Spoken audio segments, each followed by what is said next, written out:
I would say most of my buddies thought that I was a complete idiot for starting, my own thing and trying to get into the Amazon space. And I was in school at the time as well when I first started dabbling in Amazon and entrepreneurship. And ultimately, I ended up dropping out of college. All of my other siblings, they've graduated. They have a 4-year degree.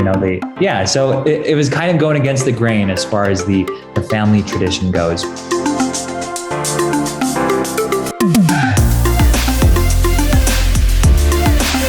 In today's Seller Story, I'm excited to introduce Ben Wood and Logan Rogers, two young, driven risk takers who've been following the call of entrepreneurship and are here to share the ups and downs that they've encountered along this journey. Ben has been selling on Amazon for 5 years now, and together their company Angora has been around for 2 years. In just this short time, they've had a lot of success already, particularly in the toys and games category. They've grown a really large business, importing over $100,000 worth of inventory every single month, and they oversee a team of 20 employees that's continuing to rapidly grow. Today, we'll learn exactly how they got here. So without further ado, welcome Ben and Logan. Great to have you both. Yeah, awesome. Thank you so much for having us. So Ben and Logan, would you mind telling us a little bit about what your business looks like today? Just maybe a few numbers or anything that you can share. So as far as products go, we have over 50 different brands, Amazon brands that we manage and own or have ownership in on Amazon. And so as far as specific revenue numbers with all of those brands, not sure if I can share that, but we do have over 50 different brands. We consistently import at least $100,000 worth of product a month, and so we have a growing portfolio.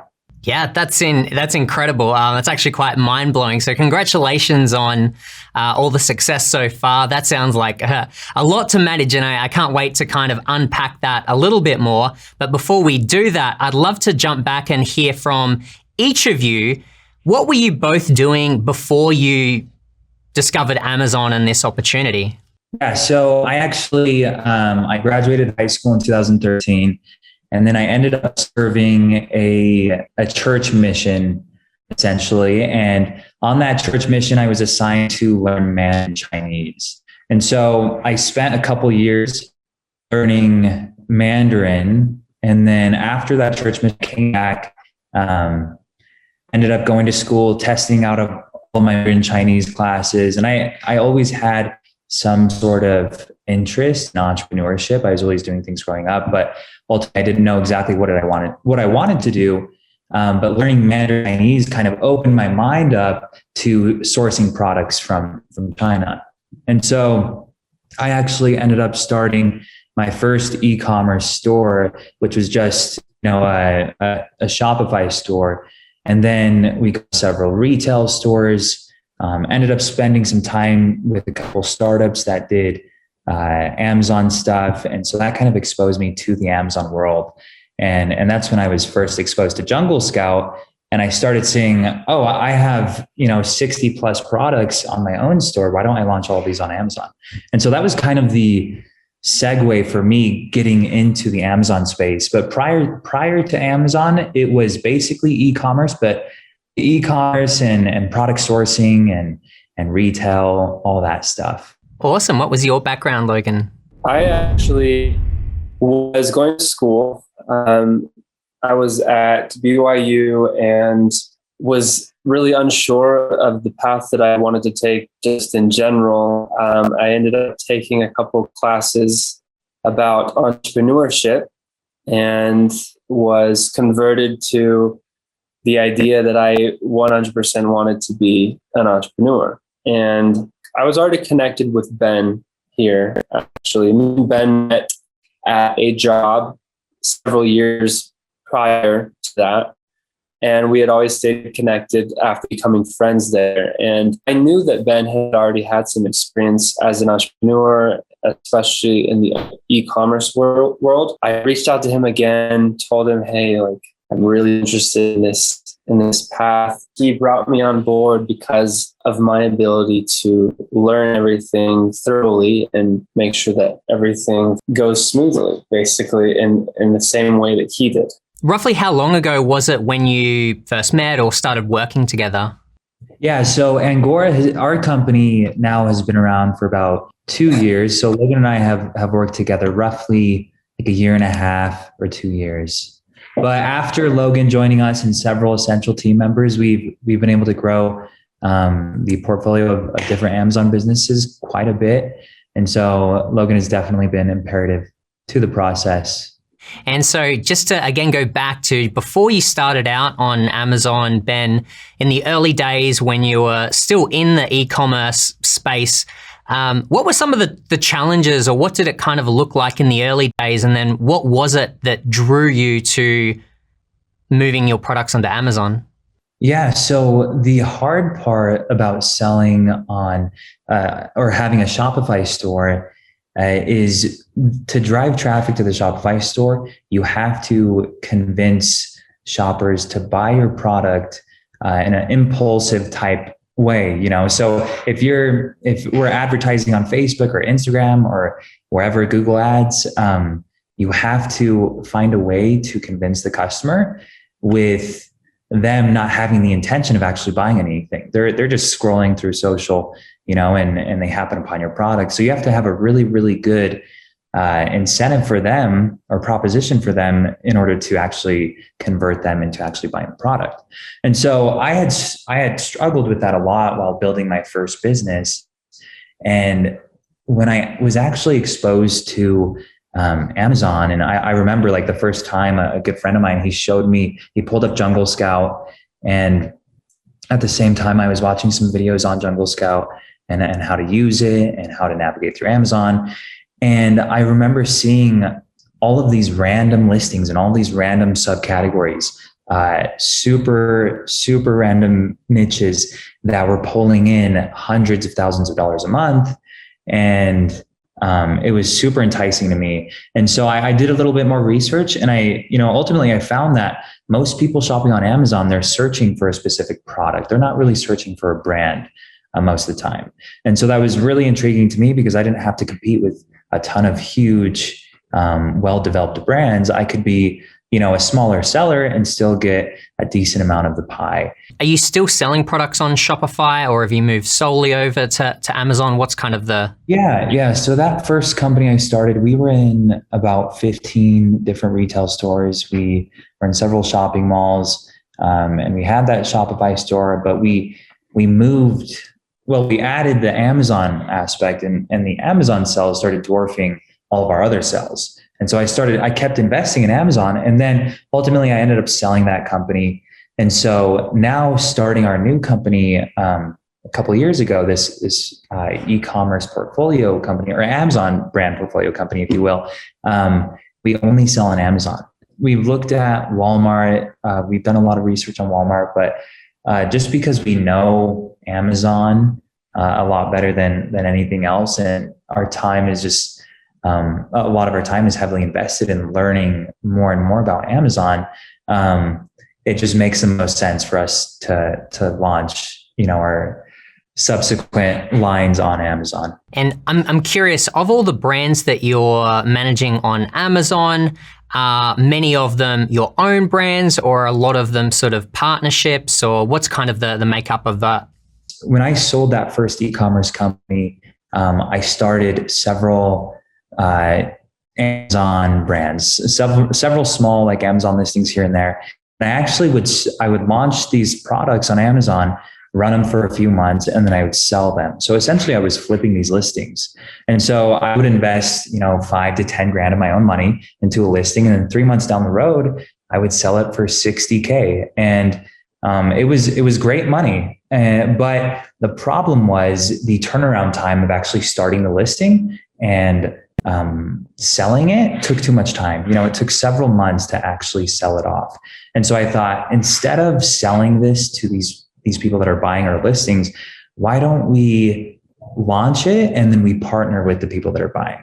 That way we have, a long-term incentive, we have skin in the game, and ultimately we're getting paid from the work that we're doing in the long run. Instead of having a client pay us like a traditional agency would pay us like a monthly retainer or monthly fee, we just do a profit share model, and we have equity within those assets. And so ultimately we have this portfolio that we opened up to the public where people can invest in our portfolio. We build the account for them. We launch the products for them. We manage the products for them. And we launch these brands for them. We build brands around the products that we launch. All of the products we have ownership in. Some of them are 100% ownership. Some are less, but every single brand that we manage is a partnership-based brand.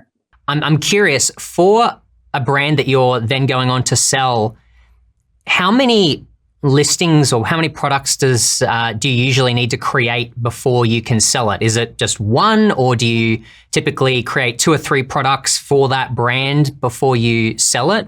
I mean, some brands only have a few products.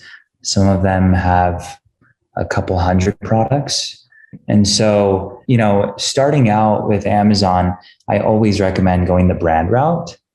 I think that gives you a little bit more of an edge and just a little bit more credibility. And we create a website for all of our brands. And really, it's just a landing page that leads customers back to Amazon. Say they get a product and they get a product insert within the product packaging, and it shows our website, or they can look us up.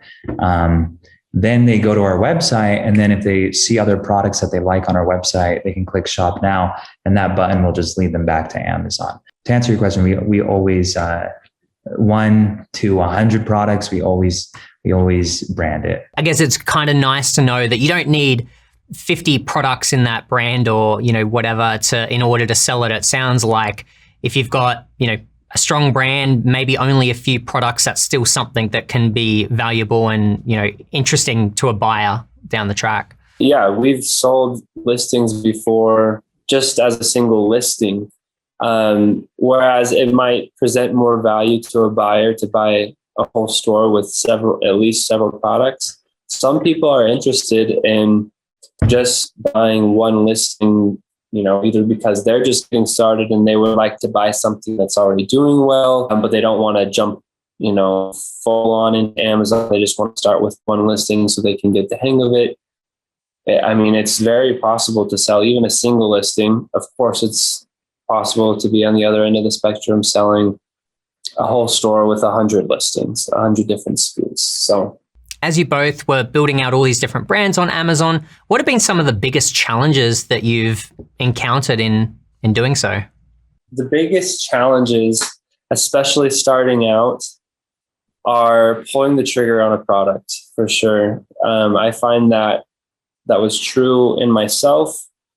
Also, I find it to be true to so many people starting to sell on Amazon.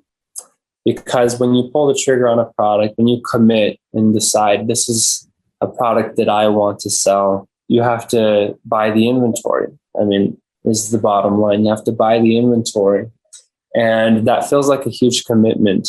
And for somebody who's kind of a little bit hesitant about that risk, it's scary. But as you learn the process and as you learn that you need to take on a little bit of risk to see that success, it's beneficial. It's worth that scare and that risk. And then of course, tools that we have, Jungle Scout, that makes it so much easier. I mean, it's still a little difficult to make those decisions when you're a beginner, and I've just seen this so often, but when you have a tool like Jungle Scout and you know how to use it, that makes those decisions so much easier to commit to.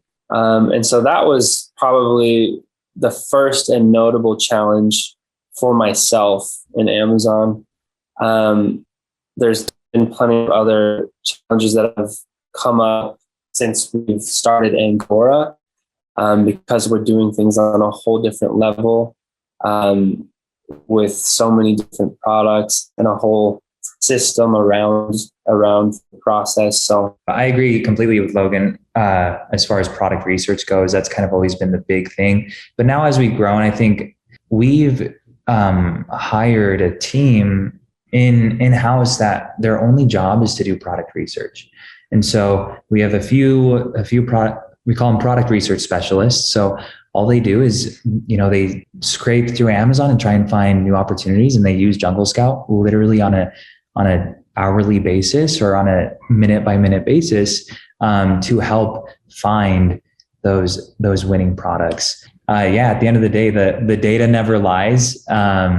It helps a ton having Jungle Scout as a tool navigate through that. But as we've grown, I think one of the, there are several unforeseen obstacles along the way, like shipping and logistics from other countries and managing all of that and trying to streamline that. But I'd say in general, product research has definitely been one of the big ones when we got started. And so a question to both of you, has there been any products or brands along the way that just haven't worked out that, you've had to close or? There's definitely been products that haven't performed like other products. There's been products where we've had massive success that we didn't even foresee, that we didn't even anticipate at all. But there's also been products that we thought were going to absolutely kill it. But they end up, maybe getting $1,000 in revenue a month or $1,500 in revenue a month that we thought would be, making a lot more than that. But ultimately, I still consider that a win. Starting a listing or an Amazon brand and or an Amazon business and launching a product and having it make some sort of passive revenue, I find that to be a huge win. So I wouldn't say we have had any that have had horrible failures, but I would say that, there have been some that we didn't anticipate would do well and they end up doing well. And then some that we thought would do super well end up doing, just minimal revenue.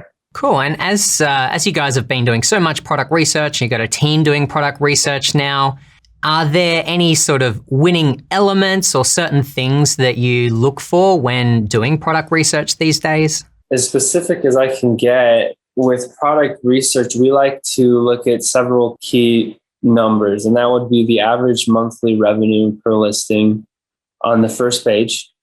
As high as that can get, the higher that is, the better. We like to at least have like $10,000 a month average per listing on the first page. For reviews, so we look at reviews as our measurement of competition.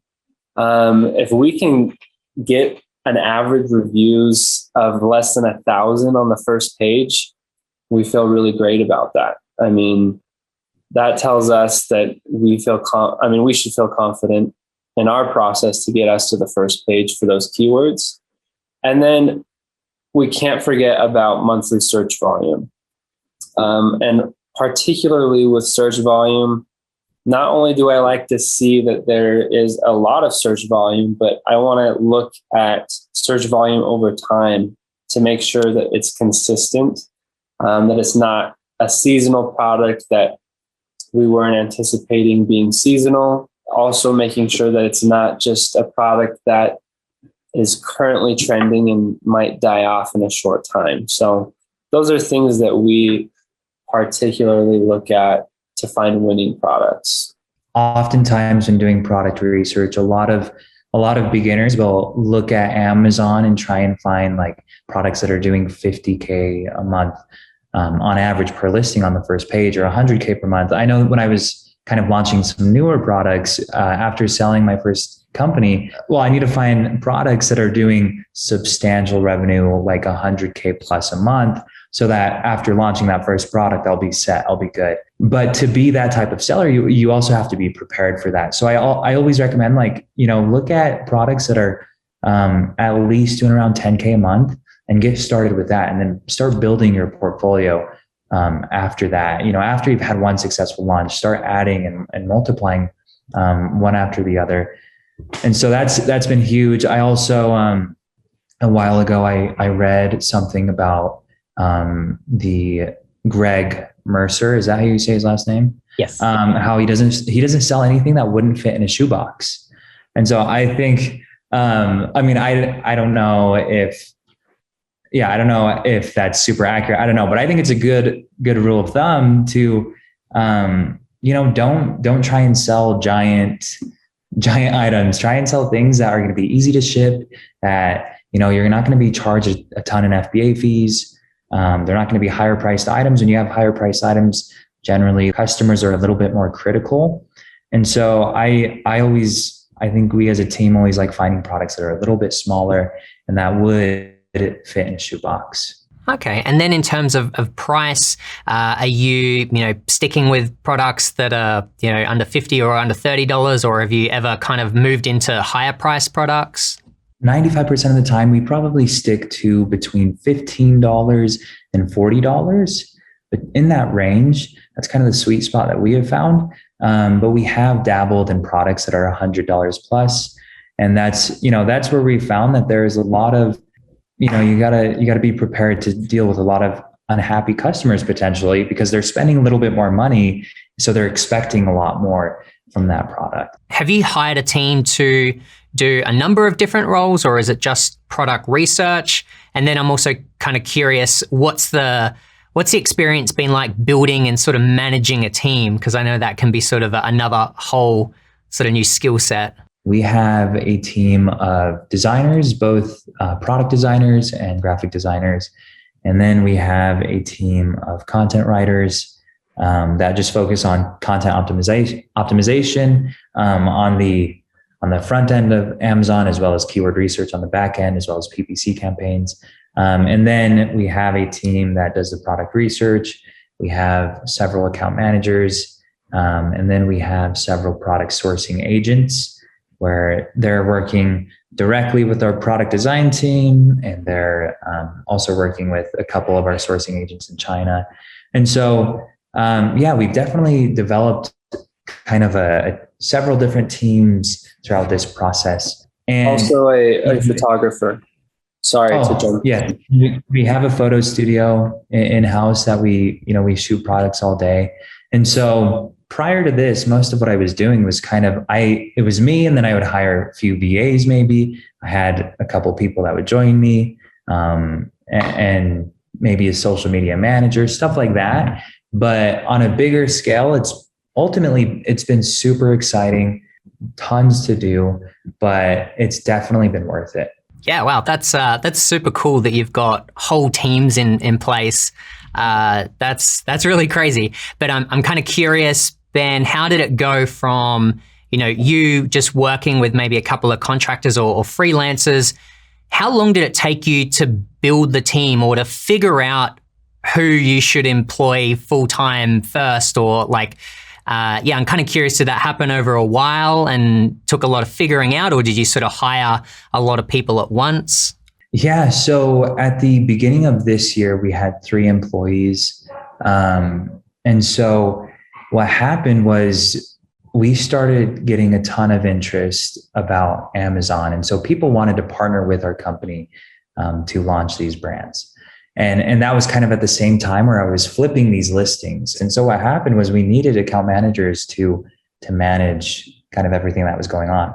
And so the first thing that I found was, I need another person that can help manage all of these Amazon accounts. And so I brought on Logan. Also, we've hired several new account managers. But aside from that, when we decided, we're going to continue to do this, but we're going to do it in a more aggressive way, that's when we hired a photographer, full-time content writers, full-time designers to help us crank out, as many high quality products and product listings as possible. And so it's now we have about 22 people on our team. And that's just been in the span of about 7-8 months. And the nice thing is with Amazon and how we've set it up, rather than trying to seek funding or trying to get backed by some VC or anything like that, we've been completely self-funded. And so we're on a very fast growth trajectory, but it's also healthy because we've been self-funded. That's amazing, and also can be quite rare. So congrats on that. Thank you. Question to both of you. What does your role and what does your day-to-day work look like today? So I'm the director of account management. I talk to a lot of our partners, the people that we have partnerships with in each of these brands. To them, a lot of these partners, they still have very little to no idea of what they're doing on Amazon. We do everything for them, and it's a great relationship.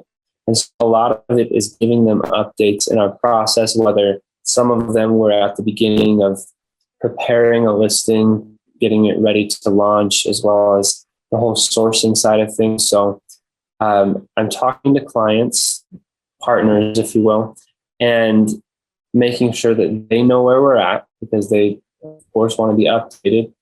That's a big part. And then the other big part is facilitating the whole process. So my whole day consists of either talking to in person or messaging different team members, whether that's the sourcing agents for requests of samples of a new product, asking them if inventory has shipped for a different product, or asking them for a catalog from the factory.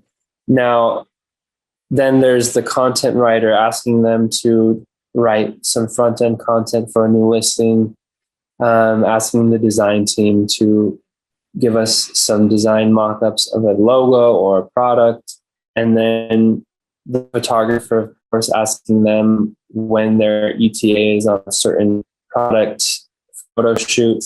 Basically, I'm just kind of managing all the moving pieces, and I just have a list that I look at of all the different accounts we have, all the different products, and look at where we're at and where we need to be for each product and talk to the right person. So most of my day consists of the product sourcing side. So with speaking Mandarin, obviously a lot of the products that we manufacture do come out of China. And so but I will say it's not required to speak Mandarin in order to source products from China. You definitely don't need to speak Mandarin, just a side note. But yeah, I would say most of the day is just talking with factories and, confirming things as far as like where products are at in the entire process. I'm also extremely involved in the launch process of each individual product and making sure that goes well and facilitating that process so that we can have healthy launches. I'm curious, what did your family and friends think of kind of going down that path? Is it something that they supported, or did they, tell you to get a real job? I'm always curious. Yeah, that's a good question. So I'm married. I know I look young. I am fairly young. I've been married for 3.5 years now. It was mainly my wife who had the most concerns, as I kept telling her how tired I was of school. And not that school is bad. I mean, for some people, it's great. It's a tool that's amazing it just depends on the path that you want to take. I, for one, was kind of just not really embracing school. And I had been there a couple of years, and my wife was happy to see that I had finally found something that I really, really wanted to do and had no reservations as far as the actual jumping in. I mean, I just knew that that's what I wanted to do. Every other career that I had kind of looked at, I felt some hesitancy towards. Like, I wanted to get a degree in psychology, and that was for some reasons I liked. And then there was other things that I thought, I don't know if I'm going to like that part of that occupation. I mean, I was going to be an engineer, and I knew I was good at math, but the whole being a part of another corporation and just being a cog in that corporation, like, I didn't know if I was going to enjoy that. And so entrepreneurship, I felt like every part of it I was going to enjoy. Obviously, there's been challenges along the way. I credit my wife for being patient. I mean, she definitely voiced her concerns, but we were ultimately able to keep pushing through, as I was so determined to make this work. My dad, for one, has always been very adamant about me getting a degree. He's also been very understanding at this time, as I want to focus all my time in my work in this entrepreneurship and building this company, aside from getting a degree.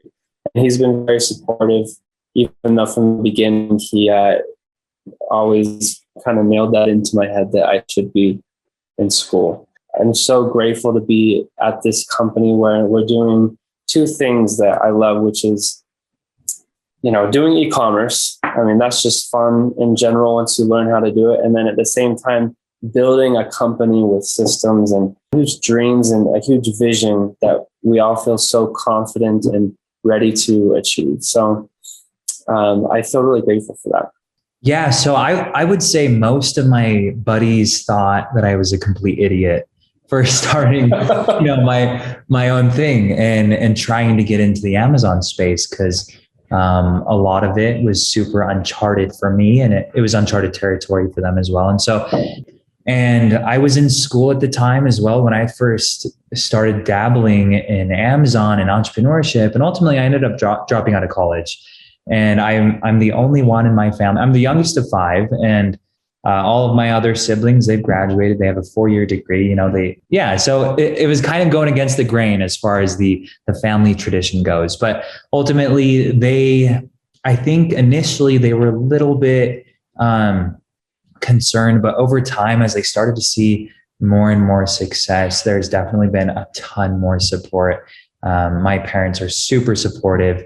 And my siblings now are always asking, like, "Hey, I want to start on Amazon. How do we get started?" Like all of this stuff. And I have several friends now that always ask about Amazon.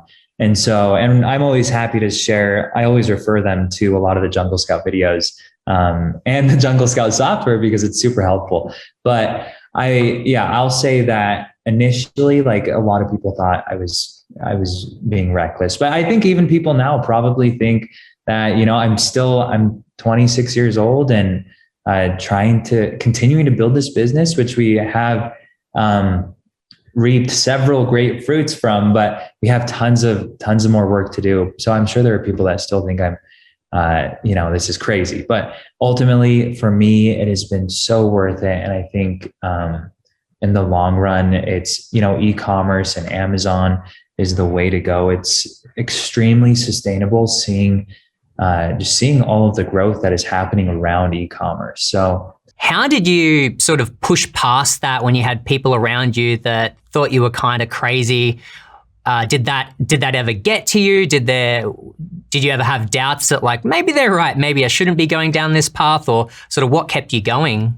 Yeah, definitely. I mean, there were several times where I had doubts, and I didn't know if any of what I was doing was going to work out in the long run. But one of the biggest things for me, as far as Amazon goes, when I first launched my first product that I had from my original e-commerce business, I remember getting an email from Seller Central, and it was like, "Hey, you just got an order, your order number, blah, blah, blah," and so that for me, I was like, wow, I literally did nothing to get that order.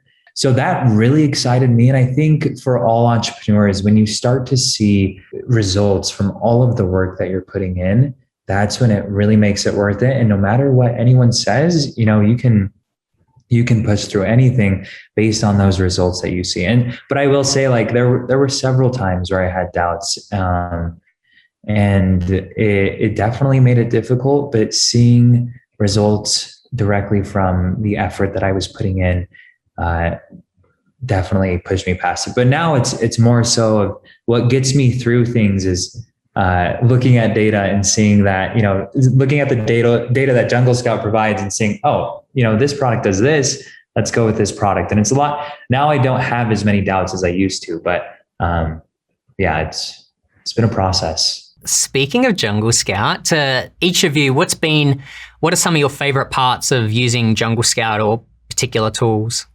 I would say, obviously the Chrome extension has always been huge, but I love the opportunity finder. It gives you a great look on a more broad point of view rather than product by product. You can see specific subcategories or niches and how well they're doing. And the potential that they have. So the opportunity finder is awesome, especially if you're trying to filter through a specific type of product that you want to launch, that has, specific numbers or revenue benchmarks that you're trying to hit. And so opportunity finder is awesome. Keyword Scout is also very nice. I love the tab on it, easy to rank tab, where it shows you the difficulty level of ranking under that keyword. And so I always like targeting, the easier keywords first. And then once we gain some rankings, some searchability and exposure on Amazon, start putting in those harder ones or those more difficult keywords into a PPC campaign, start targeting those. So I really love those two tools, or those three tools. Also, the automated review request is a huge one. Just because it's so tedious to go through Seller Central and request for a review. And so it just makes my life a lot easier just having that for all of our orders. I mean, Ben took so many of my favorite ones. Absolutely. The Chrome extension is one of the most used things. I mean, that's the one that's most used just consistently, like Ben said, on a minute-to-minute basis. But on a daily basis, we're still using these other tools. The toolbox, I mean, such a simple tool, but I like to use the toolbox just to see the estimated, sales for any given, like BSR, the bestseller ranking in any given category. It's really simple and easy to use, and it just helps estimate, where do we think we can fall in this category? Just from past launches that we've done, how well do we think we could do with this? And then that can give us an idea of monthly sales or daily sales or whatever we're looking for. And of course, the other ones that Ben said, the Keyword Scout, we love doing keyword research, and that's a huge part of a successful launch. The Keyword Scout is one of the most commonly used tools, at least for myself as the account manager. And to wrap things up, do you think that Amazon is too saturated for new sellers? And what would you say to anyone that's thinking about selling on Amazon today? Amazon is definitely not too saturated. There is so much room for opportunity, so many new categories that are being found on Amazon that are continuing to grow right now. So, and the more sellers that join Amazon, the more demand that there is on Amazon as well. So there is so much opportunity on Amazon. There are literally millions and millions of listings and so many different subcategories that you can target. And so I always recommend, if someone's thinking about it, 100% do it, try it, see how it goes. And you don't have to start with a crazy amount of money, save up a little money and start with a couple $1,000 or whatever works for your budget, because there are several different ways it's on Amazon, and that's a whole nother thing to get into. But I will say that there's tons of opportunity left. Yeah, I would agree to that. It's not too saturated. A lot of people say that it is. I mean, I see ads all the time, just because we're in the Amazon world. I mean, we see so many ads on Google, YouTube, Facebook, whatever. And I'm constantly seeing ads that are saying, selling on Amazon is not the best way to make money this year, this saturated, and I always laugh a little bit, because I understand that from that company or whatever, their perspective, they're trying to make money and they're going to play off of people's emotions. And a lot of people probably feel that Amazon, since it's been around so long, and now they realize, man, so many people are buying and selling on Amazon, it's probably too hard to get into. And they're playing off of that emotion, I think. But if you can learn how to use tools, how to read data, it's open. It's an open game. And it takes it obviously takes dedication, and it's a learning curve, but it's just as worth your time now, in my opinion, as it was 5 years ago, 10 years ago. And the more that people sell on Amazon, the more opportunity that opens up for more products. Yeah, I couldn't agree with you more about the opportunity still being so huge, and really even as a result of the pandemic, that's one of the good things, is that the amount of people shopping online now has just gone through the roof. So I think even after the pandemic is over, that trend will still continue. So yeah, couldn't agree more with you both on that. All right. Well, this has been awesome. Thank you both so much for coming on and sharing your story. I know I've learned a lot, and want to congratulate you both on all the success so far and into the future. Thank you so much, Lenny. It's been an honor for us. We've always, like I said when I met you at the Prosper Show, I've always been a big fan of you, Lenny. I've watched so many of the videos of your tutorials and trainings while I was first getting started. So many thanks to you and everything that you've done and what Jungle Scout has done. So thank you guys. I mean, I second everything that Ben said. So we are really grateful for the opportunity to talk with you. Yeah, I appreciate those kind words. Thank you both. Now, I want to hear from you out in the audience. Are you planning to sell on Amazon or already selling on Amazon? Let me know by dropping a comment below. I'll be reading all of these and would love to know where you're at so that we can keep making valuable and inspirational content for you in the future. If you're inspired by Ben and Logan's story, then let us know by hitting the thumbs up down below. Thanks for watching, and I'll see you next time. Did you know that we have a bunch of other inspiring stories just like Ben and Logan's, featuring people from all walks of life doing really amazing things? You can check them out right here. Could I take a quick selfie with you on the Zoom call? Yeah, let's do it. I'm gonna try to go into a better look. Okay. Let me get it. All right, this is a better angle. All right. Perfect. Thanks, Lenny.